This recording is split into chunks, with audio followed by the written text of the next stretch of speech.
یہ بھی چیزیں ہمیں حضرت عائشہ صدیقہ رضی اللہ تعالیٰ عنہ کی زندگی میں نظر آتی ہیں۔ حضرت عائشہ صدیقہ رضی اللہ تعالیٰ عنہ کا نکاح جب حضور علیہ الصلوۃ والسلام سے ہوا اور رخصتی مدینہ منورہ کے اندر ہوئی تو آپ کی جو عمر ہے اور آپ کے جو احوال ہے اس کے اندر سب سے بڑی چیز جو ضرورت رہی ہے کہ میاں بیوی کے خاص حقوق جو اس حوالے سے ہے، جو بطور تعلیم کے جو دین دینا چاہتا ہے اس حلقے کے اندھیرے کو روشنی میں تبدیل کرنے کے لیے وہ چیز سامنے آ جائے۔ اور پھر سرکار دو عالم صلی اللہ علیہ وسلم کی زندگی مبارکہ کے حوالے سے جو میں عرض کر رہا ہوں بار بار کہ وہ تعلیم کو محفوظ کرنے کے حوالے سے وہ حضرت عائشہ صدیقہ رضی اللہ تعالی عنہا کی ذات اس میں بڑی معاون اور مددگار ثابت ہو۔ اب آپ دیکھیں سرکار علیہ السلام کی جو احادیث ہے،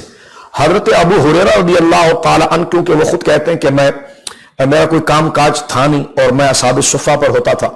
تو میں نے حضور علیہ السلام نے دعا بھی کرائی تھی، تو میرا کام ہی حضور کا، میں شاگرد تھا تو میں حضور علیہ السلام کی باتوں کو یاد کرتا تھا کیونکہ بڑے بڑے غزوات میں بڑی بڑی مہموں میں ان کا جانا نہیں ہوتا تھا، اس لیے سب سے زیادہ مرویات اہل سنت کے ذخیرے کے اندر حضرت ابو ہریرہ کی نظر آتی ہے جو 5000 کے قریب ہیں۔ ان کے بعد جس کی سب سے زیادہ مرویات ہیں وہ حضرت عائشہ صدیقہ رضی اللہ عنہ۔ امام احمد بن حنبل نے مسند امام احمد میں آپ کی تمام احادیث کو جمع کرنے کی کوشش کی ہے اور مسند عائشہ رضی اللہ تعالی عنہ کے نام سے الگ سے کتابیں بھی حدیث کی موجود ہے، اور آپ دیکھ سکتے ہیں کہ 2000 سے کچھ زیادہ حدیثیں حضرت عائشہ صدیقہ رضی اللہ تعالی عنہ سے سرکار دو عالم صلی اللہ علیہ وسلم کی مروی ہے۔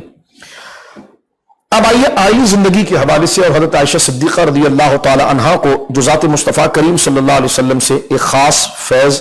اور ایک خاص کمال عطا ہوا، کیونکہ سرکار علیہ السلام کے قرب کا مقام یہ ہے اور اللہ رب العالمین نے حضور کی ذات بابرکات کو ایسا بنایا کہ اگر جانور بھی حضور علیہ السلام کے قرب میں آ جاتے ہیں اور حضور اگر سواری کے لیے کسی جانور کو بھی استعمال کرتے ہیں تو وہ جانور بھی اپنی جگہ پر حاذق ایک ذہین ثابت ہوتا ہے۔ سرکار دو عالم صلی اللہ علیہ وسلم کا درازگوش دیکھیے جس کو ہم عمومی زبان میں خچر کہتے ہیں، تو اب اس جانور کے اندر بظاہر اور جانور کے مقابلے میں غبات ہے، اور یعنی غبات سے مراد کی جس کو ہم عام زبان میں کہتے ہیں بے وقوف جانور ہے، بے وقوفی اس کے اندر بہت ہے۔ لیکن آپ دیکھیں کہ سرکار دو عالم صلی اللہ علیہ وسلم نے جس خچر کو اپنے لیے یا جس حمار کو اپنے لیے سواری کے طور پر رکھا، کیونکہ اس زمانے کے اندر سواری جو تھی وہ اونٹ پر ہوتی تھی، حمار پر ہوتی تھی، سرکار دو عالم صلی اللہ علیہ وسلم کا اس پر بیٹھنا اور اس کا حضور کے قریب آنا، سرکار علیہ السلام ایسے معلم ہے کہ انسانوں کو کس طرح ٹریٹ کرنا ہے، جانوروں کو کس طرح کرنا ہے، تو ظاہری اسباب کے اعتبار سے بھی اس پر ایک مکمل بحث ہے کہ سرکار علیہ السلام کی بطور معلم اور استاد کے یہ شان تھی، اور فیضان بھی پھر یہ تھا کہ جانور بھی اگر آپ کے پاس آئے تو آپ دیکھیے کہ سرکار علیہ السلام کے زیر استعمال جو سواریاں رہی ہیں ان سے کتنی ذہانت کے اور کمال کے کام گویا کہ نظر آتے ہیں۔ پھر انسان حضور علیہ السلام کے قریب آ جائے، آپ دیکھیے صحابہ کرام رضوان اللہ اجمعین خود بیان کرتے ہیں کہ جب تک ہم حضور سے ملاقات ہم نے نہیں کی تھی، سرکار سے ہم ملے نہیں تھے، ایسے درجنوں صحابہ کرام ہیں، تو ان کے ذہن کا سوچنے کا زاویہ کچھ اور تھا، ان کی عقلی صلاحیت اور تھی، لیکن سرکار دو عالم صلی اللہ علیہ وسلم کی خدمت میں آنے کے بعد ان کا گویا کہ زاویہ نظر بالکل مختلف ہو گیا، اور ان کی عقل کی وہ کامل پختگی اللہ رب العالمین جل وعلا نے ان کو عطا فرمائی کہ ان کے بولنے کا انداز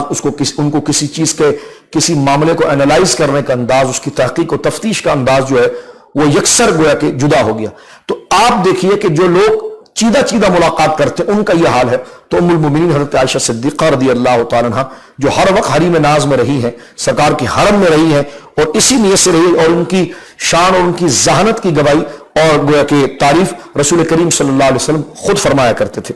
اب آئیے چند احادیث کی طرف چلتے ہیں جو ام المومنین حضرت عائشہ صدیقہ رضی اللہ تعالی عنہا کی جو کمال اور فضیلت ہے اس کی طرف ہم توجہ کرتے ہیں۔ حدیث موجود ہے 5125 ان عائشہ رضی اللہ تعالی عنہا انہا قالت قال رسول اللہ صلی اللہ علیہ وسلم اریتک فی المنام ثلاث لیال، فرمایا کہ سرکار علیہ السلام فرماتے ہیں کہ عائشہ تم 3 رات تک مجھے خواب میں دکھائی جاتی رہی، اور ایک حدیث پاک کے اندر موجود ہے کہ جبریل امین تمہاری تصویر ریشم کے کپڑے کے اندر لے کر میرے پاس آتے تھے اور مجھے دکھاتے رہے، اور فرمایا کہ میرے پاس ایک فرشتہ تمہاری ریشم کے کپڑے میں لپیٹ کر تمہاری تصویر لاتا اور کہتا کہ یہ آپ کی بیوی ہے، میں تمہارے چہرے سے کپڑا ہٹاتا تھا تو وہ تم ہوتی تھی، میں کہتا تھا کہ اگر اللہ کی طرف سے یہ ہے تو ایسا ہو کر رہے گا، یعنی حضور علیہ السلام نے اس وقت حضرت عائشہ کو دیکھا بھی نہیں تھا، تو اس حدیث پاک کے اندر کیونکہ ظاہر سی بات ہے نبی کا جو معاملہ ہوتا ہے وہ عام انسان سے یکسر جدا ہوتا ہے. سیدہ خدیجہ کے ساتھ جو آپ کا نکاح ہے جس پر ہم نے مکمل ایک تفصیلی بحث آپ کے سامنے کی ہے، ان تمام چیزوں کو اگر آپ ذہن میں لائیں اور اس چیز کو ذہن میں لے کر آئے تو یہ سرکار گویا کہ یہ کہا جا سکتا ہے کہ آپ کا عقد جو ہے وہ اللہ کی طرف سے ہو رہا ہے. اور حضور علیہ الصلوۃ والسلام کا خواب ظاہر سی بات وہی ہے، اور جب نکاح میں حضرت سیدہ عائشہ آئی ہیں تو تب سرکار علیہ الصلوۃ والسلام نے فرمایا کہ دیکھو تمہاری تصویر مجھے بار بار اللہ رب العالمین کی طرف سے دکھائی گئی، اور یہ دکھانا یقیناً جہاں سرکار دو عالم صلی اللہ علیہ وسلم کی قلب کی تسکین ہے، جیسے حضرت آدم علیہ السلام کی قلب کی تسکین سیدہ حوا کے ساتھ ہو رہی ہے، تو اسی طرح اس میں ایک عام لوگوں کے لیے یہ ہے کہ یقیناً ایک سمجھدار باصلاحیت اور ظاہر اور باطن کے تمام کمالات حسن و جمال کے ساتھ آراستہ بیوی جو ایک شوہر کے لیے قلبی طمانینت کا باعث ہوتی ہے، اس کی طرف بھی سرکار دو عالم صلی اللہ علیہ وسلم کی حدیث اشارہ کرتی ہے. اور نبی کا ہر فعل انسان کے جذبات کی بھی غمازی کرتا ہے اور اس جذبات کے ساتھ ساتھ اس میں تعلیمی اور رہنما اصول بھی مہیا کرتا ہے. تو یہاں سے ہی کہا جا سکتا ہے کہ حضور سید عالم صلی اللہ علیہ وسلم کا نکاح جو حضرت عائشہ صدیقہ رضی اللہ تعالیٰ عنہ سے ہوا تو بخاری شریف کی صحیح حدیث پاک سے واضح ہوا کہ آپ کی کرامت اور آپ کی عزت یہ تھی کہ اللہ رب العالمین جل وعلا کی جانب سے یہ حکم بھی تھا اور یہ اشارہ بھی تھا کہ آپ کا نکاح حضرت عائشہ صدیقہ رضی اللہ تعالیٰ عنہ سے ہو. ام المومنین حضرت عائشہ صدیقہ رضی اللہ تعالیٰ عنہ سے نبی کریم علیہ الصلوۃ والسلام کو بڑی محبت تھی. اب یہاں پر ایک مسئلہ بھی سامنے آتا ہے جس کو احادیث میں کئی جگہ پر ذکر کیا گیا. نبی کریم علیہ الصلوۃ والسلام کی متعدد ازواج ہیں، یعنی ہماری کئی مائیں تھیں. اس کی وجہ میں نے سید خدیجہ الکبریٰ رضی اللہ تعالیٰ عنہ پر جب ہم نے مناقب کو ذکر کیا تو میں نے اس کی وجہ میں نے بیان کی کہ حضور کے متعدد نکاح کیوں ہیں. ظاہر سی بات ہے نبی کے جب معاملات ہم سے بلند ہیں اور مختلف ہیں تو اس میں اس کی حاجات، اس کی ضروریات بھی اپنی جگہ پر حکمت کے اعتبار سے مختلف ہوتی ہیں. تو سرکار علیہ الصلوۃ والسلام کی اجماع امت کے اعتبار سے جو 11 ازواج حضور علیہ الصلوۃ والسلام کی ہے تو سرکار دو عالم صلی اللہ علیہ وسلم نے ہر ایک کی باریاں رکھی تھی. آج حضور یہاں پر ہیں تو کل وہاں پر ہیں، پرسوں وہاں پر ہیں. اور قرآن کریم نے بھی اس بات کو جو ذکر کیا تھا کہ اگر ایک مرد ایک سے زیادہ شادی کر سکتا ہے اور ان کے حقوق کو ظاہری اور باطنی طور پر نبھا سکتا ہے، مادی نفسیاتی طور پر وہ نبھا سکتا ہے، تو شریعت مطہرہ نے کہا کہ ٹھیک ہے پھر تمہارے لیے کہ تمہیں اگر فنکحوا ما طاب لکم، پھر تم اگر نکاح کرنا چاہو اور جو تمہارے دل کو بھائے تو تم کرو. مثنی و ثلاث و رباع، 2 کرو، 3 کرو، 4 کرو، تمہاری مرضی ہے. لیکن جب کہ تم اس کو نبھا سکو، ہر ایک کے حقوق کو برابر دے سکو، نان، نفقہ، سکنا یعنی روٹی کپڑا اور مکان ان کے درمیان برابر طور پر تم تقسیم کر سکو، جیسا اس کو دیا ہے ویسے ہی اس کو دیا، جیسے اس کو کھلایا ویسے ہی اس کو کھلایا، یہ تمام تقسیم ہو اور ہر ایک کو وقت بھی اسی اعتبار سے جو دو جس طرح وہ ہے. ہاں وہ اگر اپنی مرضی سے، بیوی اگر اپنی مرضی سے اجازت دے دے کہ ٹھیک ہے میں اپنا ٹائم آپ کے لیے معاف کر دیتی ہوں، آپ فلاں زوجہ کے پاس جانا چاہے تو چلے جائیں، تو یہ بیوی کے اپنے اختیار کے اوپر ہے کہ وہ اپنا حق اگر معاف کرنا چاہے. لیکن شوہر کا یہ حکم ہے کہ اگر اس نے ایک سے زیادہ نکاح کیے ہیں، ایک سے زیادہ اس کی ازواج ہیں، تو ان کے حقوق کو وہ گیا کہ مساوی کرے. اور قرآن نے کہا کہ اگر اس کے اندر یہ اہلیت نہیں، مال تو ہے، سب کچھ ہے، لیکن وہ انصاف نہیں کر پائے، عدل نہیں کر پائے، تو پھر اللہ رب العالمین کہتا ہے کہ پھر اس کے لیے بہتر یہ ہے کہ وہ ایک ہی رکھے. اگر اس نے متعدد نکاح کر لی، ایک نہیں 2 شادی کر لی، 2 نہیں 3 کر لی، 3 کے بجائے 4 کر لی، جو ایک عام مرد کو اللہ نے اجازت دی ہے، 4 شادیاں اس نے کر لی ہے، اور اس میں اگر وہ انصاف نہیں کر پاتا تو حدیث پاک میں پھر اس عذاب کی وعید ہے کہ وہ قیامت کے دن قبر سے اٹھے گا تو اس کا بایاں شولڈر گرا ہوا ہوگا، یعنی بڑے حقیر کر کے اس کو اٹھایا جائے گا کہ اس نے انصاف نہیں کیا. نبی کریم علیہ الصلوۃ والسلام کی یہ ذات بابرکات ہے، اللہ نے جہاں آپ کو سارے اوصاف عطا فرمائے ہیں، وہیں 4 کے جس پر 4 بیویاں یا 2 بیویاں یا 3 بیویاں جس بندے کی زندگی میں آ جائے، اس کے لیے بھی دستور نمونہ عمل حضور علیہ الصلوۃ والسلام کی زندگی بنتی ہے کہ سرکار نے 11 ازواج رکھے ہیں، اور 11 ازواجوں کے اندر وہ کمال عدل موجود ہے کہ وہ سیرت کی کتابوں میں دیکھا جا سکتا ہے. ایک بات اس کا دوسرا پہلو میں چاہتا ہوں کہ آپ اس پر غور کریں. ایک سے زیادہ نکاح کرنے کے فوائد اس لیے رکھے گئے اس شرط کے ساتھ کہ جو اس میں توازن رکھ سکتا ہو، جو نان، نفقہ اور سکنا اس کی درجہ بندی رکھ سکتا ہو. اس کا یہ کہ خاندان آباد ہوتے ہیں. ظاہر سی بات ہے کہ ریشو خواتین کا زیادہ ہونا اور مردوں کا کم ہونا، تو معاشرے کے اندر بربریت اور فسق کا سبب ہو سکتا ہے۔ اور ایک پاک باز خاتون کی آرزو یہ ہوتی ہے کہ اسے نیک شوہر ملے جو اس سے محبت کرنے والا ہو، اس کی ضروریات کی تکمیل کرنے والا ہو، اس سے پیار کرنے والا ہو، اور اس کی عزت و ناموس کی حفاظت کرنے والا ہو، اور خود اس کی معاشرے میں کوئی عزت ہو۔ تو ایسے جو شخص ہیں تو شریعت پھر ان کو حکم دیتی ہے کہ یہ آگے بڑھے، تاکہ وہ خواتین جنہیں اب تک رشتہ نہیں آیا یا جناب عورتوں کی تعداد زیادہ ہے تو ان کے لیے ایک گھر بسانے کا سبق اللہ رب العالمین عطا فرما رہا ایک، اور اس سے اولادوں کا سلسلہ، کہ ظاہر سی بات ہے کہ باپ اگر ایسے مزاج کا ہے، اگر اس نے 4 یا 2 یا 3 شادیاں کر لی اور حقوق وہ اس کے ادا کر سکتا ہے بہتری کے ساتھ، تو آنے والی اولاد کی تربیت اچھی کر کے وہ معاشرے کو اچھے افراد مہیا کر سکتا ہے۔ اس لیے عرب کے اندر یہ ایک عام رواج ہے کہ جناب وہ اس قسم کے معاملات کرتے ہیں۔ ہمارے یہاں یہ ہے کہ اگر متعدد نکاح کر لیا جائے تو اس کو بڑی مایوب نظروں سے دیکھا جاتا ہے، اور ہر بندہ ترچھی نظروں سے دیکھتا ہے کہ جناب اس کی 2 شادیاں ہیں، اس کی 4 شادیاں۔ اگر خدا نہ کرے وہ 10 جگہ پر منہ کالا کر رہا ہو، لیکن ہم تقوی و طہارت اور نیکی سے اس قدر قلاش اور دین کی سوچ سے اتنے کمزور ہوتے ہیں کہ وہ گناہ اور فسق اور اس کی گویا کہ شراب و کباب کی اس لعنت والی بات کے باوجود وہ ہمارا دوست بھی رہتا ہے، ہمارا بیٹا بھی رہتا ہے، ہمارا بھائی بھی رہتا ہے، ہمارا پڑوسی بھی رہتا ہے، یعنی گندگی کے ساتھ ہم اس کو قبول کرنے کے لیے تیار ہیں۔ لیکن اسلام نے جو حقوق شریعت مطہرہ کے عطا فرمائے ہیں اور وہ اس کی تکمیل بھی کر سکتا ہے، اس اعتبار سے اگر کرے تو ہمارا معاشرہ اس کو قبول کرنے کے لیے تیار نہیں۔ یہ یقیناً غیر اسلامی فکر ہے، ہندوانہ فکر ہے، شریعت مطہرہ نے اس کی اجازت نہیں دی ہے۔ اس پر آپ کتب کو مطالعہ کر کے دیکھیں کہ اس کے گویا کے بے شمار فضائل اور گویا کے ضروریات معاشرے کی ہر ایک کے لیے نہیں جو اس کو تکمیل کر سکتا ہے۔ کیونکہ یہ جو بات میں کرنے جا رہا ہوں نا آگے، اس لیے میں نے یہ ساری تمہید آپ کے سامنے رکھی ہے، کیونکہ نبی کی ذات ایک پاک ذات ہوتی ہے اور اس کی زندگی سے سراسر تعلیم ہوتی ہے، تعلیم اس کی زندگی سے حاصل ہوتی ہے، تو کسی کے ذہن کا خناس اس کو کسی اور طرف نہ لے جائے، اس لیے میں اس کو یہ ساری تمہید سامنے عرض کر کے اس اہم ترین موضوع کہ جس میں حقیقت کو بھی سامنے رکھنا ہے اور ادب و احترام کو بھی سامنے رکھنا ہے، روح اور فکر کے ادب کو بھی ساتھ میں رکھنا ہے۔ کیوں رکھنا ہے جی؟ آپ تو جبری اس طرف آ رہے ہیں، میں نے کہا نہیں، حقیقت کو سمجھنا اور اس حقیقت تک پہنچنے کے لیے شیطان ہمارے ذہنوں کو وسوسے یا انتشار کا شکار نہ کر دے، اس لیے یہ تمہید میں نے آپ کی خدمت میں عرض کی ہے۔ تو گویا کہ متعدد شادیوں سے خاندان آباد ہوتے ہیں، معاشرے کے اندر بہتری آتی ہے اس شخص کے لیے کہ جو حقوق ادا کر سکتا ہے اور ان کے معاملات کو احسن طریقے سے گویا کہ نبھا سکتا ہے۔ ام المومنین حضرت عائشہ صدیقہ رضی اللہ تعالیٰ عنہا اور حضور کی دیگر اور 10 ازواج یعنی 11 ازواج میں حضور نے انصاف کر کے دکھایا۔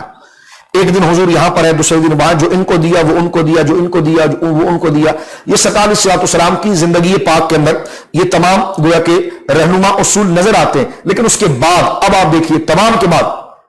بہت ممکن ہے کہ ایک بندے کی اگر 1 نہیں 2، جیسا اب یہاں پر ذرا غور سے سنیے کہ نبی کی 11 کیوں ازواج ہے، تو میں نے کہا پھر عام انسان کی 4 کیوں ہے؟ نبی کی 11 کیوں ہے؟ میں نے کہا پھر عام انسان کی 1 بھی کیوں ہے؟ تو جو یہ سوال کرے کہ جناب نبی کی 11 بیویاں کیوں، میں نے کہا تمہاری 1 کیوں ہے؟ اس کا پہلے جواب دیں آپ ہمیں کہ تمہاری 1 بیوی کیوں ہے؟ تو ظاہر سی بات وہ یہ کہے گا اللہ کا حکم ہے، میری ضرورت تھی، میرے معاملات تھے، میری عمر تھی، میری تسکین تھی۔ میں نے کہا ٹھیک ہے، آپ اپنی ضرورت، ہم بھی یہی بات کر رہے ہیں۔ نبی کا مشن اور کاز جتنا بڑا ہوتا ہے، اور اس لیے حضور علیہ الصلوۃ والسلام کی 11 ازواج کے اندر کہیں سیاسی ضرورت تھی، کہیں سماجی ضرورت تھی، کہیں معاملاتی ضرورت تھی۔ میں نے اس پر گویا کہ پوری گفتگو آپ کے سامنے سیدہ ختیجہ کے یوم میں کر لی ہے۔ تو لہٰذا ایک تو اللہ کی طرف سے اجازت ہے، ایک بات جس طرح آپ کو 4 کی اجازت ہے یا 1 کی بھی اجازت لے لے، پھر آپ کا دائرہ کار جتنا ہے، آپ کا حلقہ احباب جتنا ہے، آپ کے معاملات جتنے ہیں، اتنی آپ کی ضرورت کی تکمیل ہے۔ نبی ایک آفاقی کام ہے، آفاقی ذمہ داری ہے، اس اعتبار سے خاندانی رشتہ بھی مشن کو آگے بڑھانے میں بہت بڑا سپورٹ کرتا ہے۔ اس لیے حضور علیہ السلام کی متعدد قبیلوں کے اندر شادی ہونا یہ اسلام کی اس مشن کو بہت تیز کرنے کے لیے ہوا،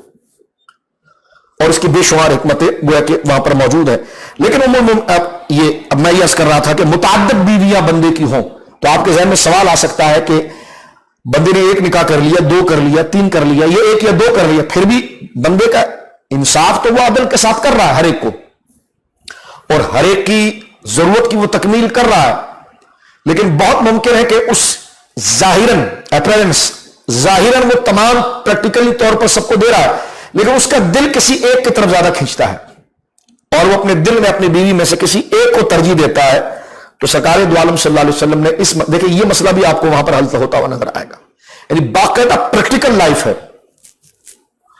اور آپ کے جذبات کی مکمل غماز کو نبی ہی ہے وہ نبی ایک نکاح کر کے اگر زندگی گزارے تو ایک بندہ جو آپ کی امت میں ہے جس کی طبیعت خواہش مرضی اتنی ہے کہ اس کو ایک نہیں دوسری شادی کی بھی ضرورت ہے، تو وہ اس کے لیے کیا رہنما رسول اللہ چلو شریعت دے گی آپ شادی کر لو، شادی کر لیا، لیکن اس کے لیے جو ایک عملی زندگی گزارنے کی ہے اس عملی زندگی کی تعلیم اسے کہاں ملے گی؟ تو نبی کی زندگی کے اندر ایک کام کے اندر ہزاروں جہتیں ہوتی ہیں، ہزاروں ضروریاتوں کی تکمیل ہوتی ہے، آپ جیسے سمجھ کے ساتھ اس موضوع کو دیکھیں گے وہاں پر اس چیز کی تکمیل نظر آئے گی۔ تو لہذا جناب رسول کریم کے ایک کام کے اندر ہزار لوگوں کے ذہنوں کی سہولیات، ان کی ضروریات، اس کی تکمیل یہاں پر ہوتی ہے۔ سرکار دو عالم صلی اللہ علیہ وسلم نے 11 ازواج تھی، لیکن حضور فرماتے تھے کہ دیکھو میں نے تم سب کا حق ادا کیا، وہ کہتی تھی یا رسول اللہ بالکل آپ نے ہمارا سب کا حق ادا کیا۔ سرکار نے فرمایا لیکن مجھے جو ہے نا وہ عائشہ کے معاملے میں آپ معاف رکھیں، یہ سیدہ عائشہ ہماری ماں کی فضیلت تھی، اللہ اکبر۔ سرکار فرماتے میں نے تم سب کو برابر باری کا حق دیا ہے، لیکن میرا دل جو زیادہ چاہتا ہے کہ میں اس دن کا انتظار کرتا ہوں کہ جو باری حضرت عائشہ صدیقہ کی ہوتی، بلکہ سرکار دو عالم صلی اللہ علیہ وسلم کی حدیث پاک اور حضرت عائشہ کی یہ بہت بڑی منقبت ہماری ماں کی ہے اور شان اور آپ کی جلالت ہے کہ سرکار صلی اللہ علیہ وسلم کے وصال کے وقت کے دن سرکار باقاعدہ پوچھتے تھے آج مجھے کہاں جانا ہے، کل مجھے کہاں جانا ہے۔ جب بتا دیا جاتا تھا کہ ام المومنین حضرت عائشہ کی باری اس دن ہے تو اس کو سن کر حضور کو تسلی ہوتی تھی، تسکین ہوتی تھی، یعنی یہ بھی حضرت عائشہ صدیقہ رضی اللہ تعالیٰ عنہ کی ایک بہت بڑی منقبت اور شان ہے کہ جن کے پاس جانے سے حضور علیہ السلام خوش ہوتے تھے اور وہ سرکار علیہ السلام کی سکون اور آپ کا نام سن کر سرکار علیہ السلام کو تسلی ہوتی تھی۔ تو آپ اندازہ لگائیے کہ حضرت عائشہ صدیقہ کے خلاف بک کیے جائے اور ان کے خلاف باتیں کی جائیں تو وہ لوگ قیامت کے دن حضور علیہ السلام کو کیا منہ دکھائیں گے۔ میں ایک حدیث پاک آپ کے سامنے صحیح بخاری شریف سے پہلی حدیث کے مقابلے میں یہاں پر پڑھنا چاہتا ہوں۔ پہلے تو حدیث میں نے جو آپ کے سامنے پڑھنے کی کوشش کر رہا تھا وہ 5125 ہے، لیکن یہ مضمون جو چلا آیا ہے تو میں بخاری شریف کی دوسری حدیث آپ کے سامنے یہاں پر پڑھنا چاہتا ہوں اور کوشش کروں گا کہ عام طرز سے میں ام المومنین کے مقام پر ہم گفتگو کریں، جس طرح بیان کیا جاتا ہے اس بیان کو نہیں احادیث کو لائیں، لیکن اس کی جو تفہیم ہے اور اس کا جو صحیح اس کو اینالائز کرتے ہوئے سمجھتے ہوئے کہ کیا مقصد تھا اور آج تک امت نے اس کو کس طرح ایکسپلین کیا ہے اور وہ گوشہ کیوں ہماری نظروں سے چھپا رہ جاتا ہے، لہذا ہم اس کو سمجھیں۔ دیکھیں حدیث پاک یہ ہے 6279، یہ بخاری شریف میں حدیث موجود ہے۔ حضرت عروہ کہتے ہیں کہ حضرت عائشہ صدیقہ کے دن زیادہ سے زیادہ نذرانے صحابہ کرام بھیجا کرتے تھے، یعنی حضور علیہ السلام جس دن حضرت عائشہ کے مکان میں جائیں گے نا تو صحابہ کرام رضوان اللہ اجمعین اپنی خواتین کے ذریعے اپنے بچوں کے ذریعے نذرانے، تحفے، چادر، کوئی کھانے کی چیز، کوئی بھی چیز جو ام المومنین حضرت عائشہ پسند کرتی تھی اور جس سے آپ خوش ہو جاتی تھی تو صحابہ کرام وہ حضرت عائشہ صدیقہ رضی اللہ تعالی عنہا کے باری جس دن حضور کی باری سیدہ عائشہ کے پاس ہوتی تھی اس دن وہ بھیجتے تھے۔ تو اب جو دیگر ازواج مطہرات تھے جس میں سیدہ ام سلمہ رضی اللہ تعالیٰ عنہ بھی ہیں، مختصر خلاصے سے حدیث کا یہ کہ انہوں نے سرکار علیہ السلام سے ایک دن کہا کہ آپ کے اصحاب جو ہیں وہ زیادہ یہ کوشش کرتے ہیں کہ جس دن ام المومنین سیدہ ام سلمہ بھی ہماری ماں ہے، انہوں نے کہا دیکھیں نیچرل چیزیں یہاں ڈسکس ہو رہی ہے، ایک باقاعدہ گھر کا ماحول ڈسکس ہو رہا ہے، یعنی نبی تو حضور ہیں لیکن اب ایک شوہر کے ساتھ ان کی بیوی کس قسم کی خواہش کا اظہار کر سکتی ہے اور کیا کیا چیزوں کا مطالبہ کر سکتی ہے، اب یہ خاص اس بات کی طرف بات آ رہی ہے۔ تو سیدہ ام سلمہ نے کہا کہ یا رسول اللہ پھر اپنے اصحاب سے آپ یہ بھی کہنا کہ جب آپ ہمارے گھر پر آتے ہیں تو پھر ہمارے گھر پر کیوں نہیں تحفہ بھیجا جاتا ہے، اس کی کیا وجہ ہوتی ہے؟ تو سرکار دو عالم صلی اللہ علیہ وسلم نے 3 دفعہ ام سلمہ نے یہ کہا کہ حضور آپ اصحاب سے کہیں کہ جب آپ کی باری ہمارے گھر میں ہو، زینب کے گھر میں ہو، آپ کی باری جب ام سلمہ کے گھر میں ہو، میمونہ کے گھر میں ہو رضی اللہ عنہن، تو اس وقت بھی اصحاب جو ہے کہ وہ تحائف بھیجیں، جو ضرورت کی چیزیں ہیں وہ بھیجیں۔ سرکار نے 3 دفعہ سن کر آراز کیا، اگنور کیا، حضور نے توجہ نہیں دی اس کے پر، لیکن جب ام المومنین سیدہ ام سلمہ نے بار بار کہا تو اب یہ جملہ سنیے سرکار کا بخاری شریف میں، فقال یا ام سلمہ، فرما اے ام سلمہ لا تؤذینی فی عائشہ، لا تؤذینی فی عائشہ فانہ واللہ ما نزل علی الوحی وانا فی لحاف امرات منہ